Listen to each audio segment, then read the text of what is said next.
3 weeks ago, off the coast of Norway, every whale vanished. Not just a few, all of them. Within hours, they fled into the open Atlantic in a panic. Norwegian marine biologists were baffled. Then came the second clue. Coastal seismographs detected a vibration. Deep, constant, mechanical. Something massive was moving underwater, something nature could not create. NATO surveillance went on quiet alert. A Russian submarine had departed from Murmansk. But not just any submarine.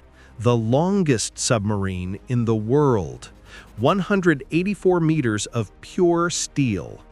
And in its belly, 6 torpedoes that are not normal torpedoes.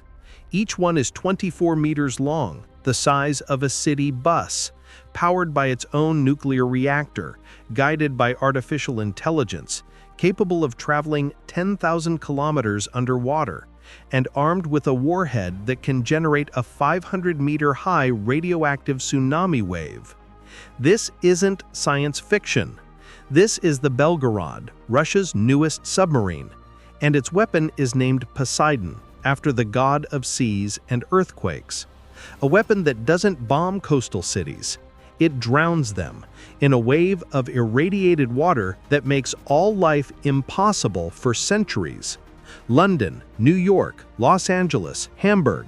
Every coastal city on Earth is suddenly within reach of a weapon for which there is no defense.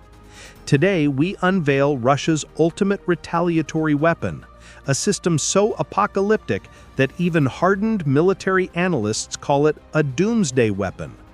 We will show you how a torpedo with its own nuclear reactor works, why NATO has no answer, and why this single weapon changes naval warfare forever. Because when your enemy can erase your cities with artificial tsunamis, what's left of traditional war? Act 1. The Belgorod, the world's largest submarine. The K-329 Belgorod is not a normal submarine. At 184 meters, it is the longest submarine ever built, longer than 2 Airbus A380s. 30,000 tons of displacement when submerged. To put that in perspective, Germany's Type 212 submarines, 1,800 tons. The Belgorod is 17 times heavier. But size alone doesn't make a superweapon. What makes the Belgorod special is its mission.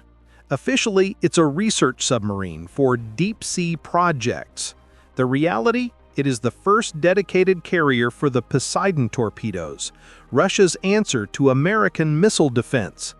Because while the U.S. invests billions in systems to intercept ballistic missiles from the sky, Poseidon comes from below, from the sea. Unseen, unstoppable. The design is based on the Oscar II class, but was lengthened by 30 meters.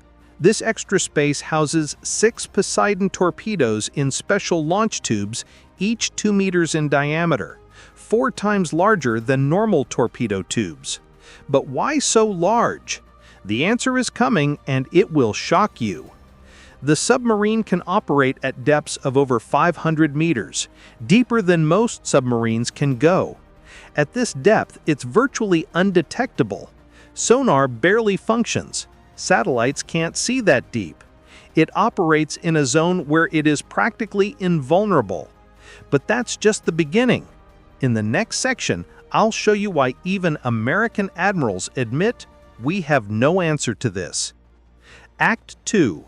The Poseidon, the autonomous nuclear torpedo. Status 6, Canyon, Poseidon, different names for the same weapon. Officially, 2M39 Poseidon. Unofficially, the craziest weapon ever built. 24 meters long, 2 meters in diameter, 100 tons. This is not a torpedo. This is an unmanned nuclear submarine in torpedo form. Normal torpedoes use batteries and run out of fuel after a few kilometers. Poseidon has its own miniaturized nuclear reactor. This gives it practically unlimited range, 10,000 kilometers. It could launch from the Arctic, travel under the Atlantic, circle South America, and approach Los Angeles from the south, a route no one would expect. Its speed is just as terrifying. over 100 knots. That's 185 kilometers per hour, underwater. Poseidon is twice as fast as any interceptor torpedo. It also operates at depths of over 1,000 meters, deeper than any manned submarine can go. It uses the deep ocean as its shield. Okay, so far we've talked about the carrier system, but what you're about to hear now is the reason Western governments want to keep this information secret. The next 90 seconds will explain how a single torpedo can make an entire coastline uninhabitable, and why there is no defense. Stay tuned, this is critical. Poseidon carries a thermonuclear warhead. The estimated yield, 2 to 100 megatons, 6,000 times more powerful than the Hiroshima bomb. But Poseidon doesn't detonate over a city. It detonates underwater, just off the coast. What happens next is what physicists call an artificial tsunami. The explosion displaces billions of tons of water. A 500-meter-high wave races toward the shore. But it's not just water, it's radioactively contaminated water. Cobalt-60 in the warhead ensures that anything the wave touches remains irradiated for centuries. A Scilly isn't just destroyed, it's erased. If you want to learn more about world-changing weapons, subscribe now and hit the bell, because what comes next is even more frightening. Act 3. The Impossible Defense. The NATO alliance has the best anti-submarine system in the world, SOSUS, a network of underwater microphones. But Poseidon isn't a submarine. It's smaller, quieter, and can travel below the thermocline, a layer that reflects sonar. There, it becomes invisible.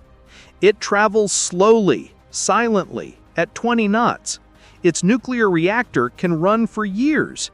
It's in no hurry. It reaches the coast, but it doesn't attack. The onboard AI waits for a storm, for a crisis.